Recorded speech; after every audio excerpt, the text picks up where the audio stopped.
Same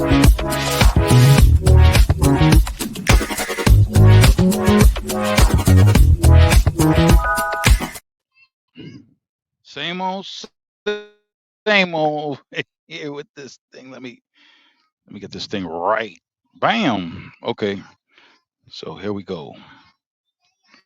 So I'm out here babysitting my 2-year-old. There you go.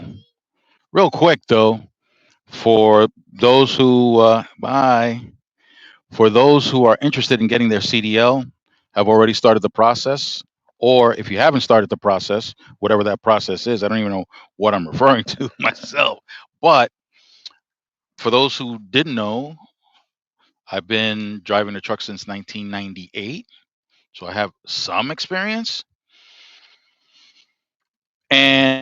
And the question is that I've heard, and some people have answered it, I'm going to put in my own 2 cents. Go through a school or get it through a company. If you go through school, you're going to have to come out the pocket. There are loans available.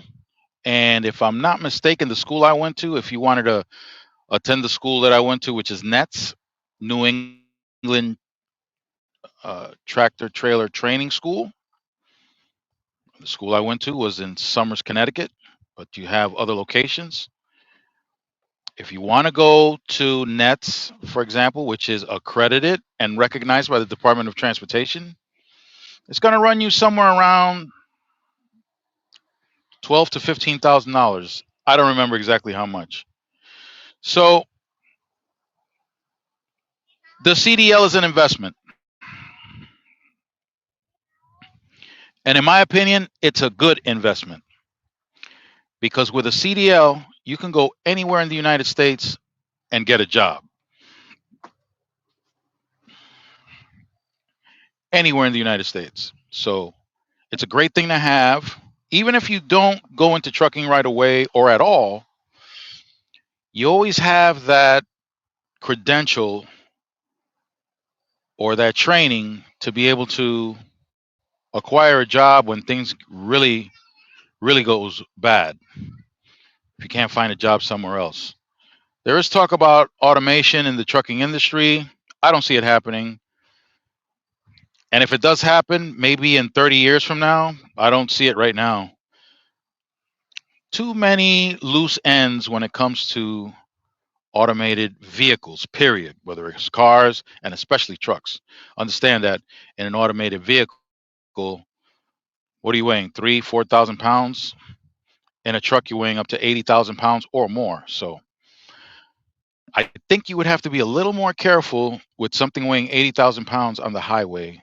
You would probably want to make sure that the equipment works as advertised. That ain't happening yet. It's on. Yeah, you want to sit? Okay. Let me help. Let me help my daughter sit up on this thing right here. Okay, so she needs a CDL so she can sit on these things. Okay. So if you go to school, huh? Okay. You want it to spin? All right. So I'm the spinner now. I got to spin this turntable that she's sitting on. Wee. All right, here we go. Okay. She didn't even need a CDL for that. There you go. Wee. So yeah, you're gonna have to come out the pocket. Like I said, it could be 12, could be 15,000. I'm not sure at the school that I went to. When I went there, it was 10,000, and there were grants that I had still available from my college years. So I still had some grants left over. So I think I used the Pell Grant, or what was left of the Pell Grant, to cover some of the costs, and then I put a down payment. And after the down payment, all done, all done. Okay. So after the down payment, go ahead, jump off. What are you doing? What are you dizzy? She's dizzy. Here we go. She's dizzy from spinning around, and oh, she's walking like she's drunk. So the Pell Grant, the down payment was something like $700. I don't remember exactly how much it was, but it was something in that neighborhood. And after that, the rest of it, I used a loan, uh, student loan,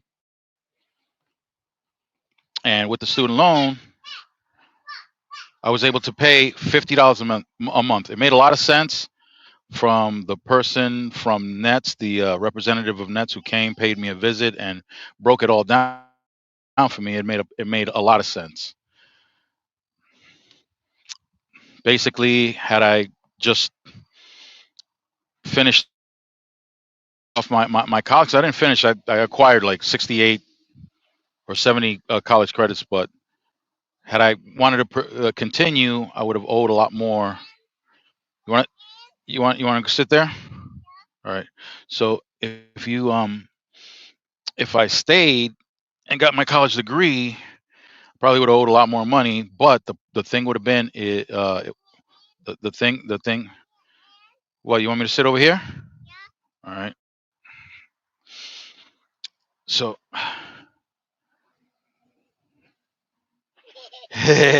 so are we entertaining? Are you entertained yet? So um what do you got? So getting my college degree, which would have been in, I probably would have finished off with criminal justice, but criminal justice doesn't yield um criminal justice doesn't yield all that much of a paycheck in the first few years, and even after the first few years. Honestly, I know.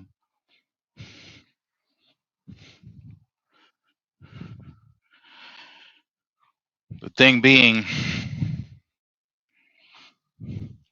that going through school, after everything's all said and done, paying $50 a month, making 42,000 a year back in 1998 in the truck, I was able to pay off my student loan in the time allotted, and it didn't hurt me. It didn't burden me. It wasn't a financial burden. It was awesome. But I got the license, and here's the advantage that I had by going through the school instead of going through a company. Had I gone through a company, yeah, it wouldn't have come out the pocket right away. Key point, it wouldn't have come out the pocket right away, but you are going to be paying back that uh, that schooling, and it's going to come out of your pay. So, and not only that, you're going to have to sign off to a commitment to work for that company for a certain period of time, 1 year, 2 years. I don't know what they have it for, but if you want the license through them, you're going to have to commit to that, and you're going to wind up being paid less because they're going to be taking money out of your paycheck for that schooling. Because that schooling, I don't know if they advertise it as free, but it's never free. Never. It's never free. Okay, so that's the advantage of going through school. You go through school, you pick and choose what company they're willing to accept you in. But if you go by way of a company, you're locked in with them. Might be pleasant.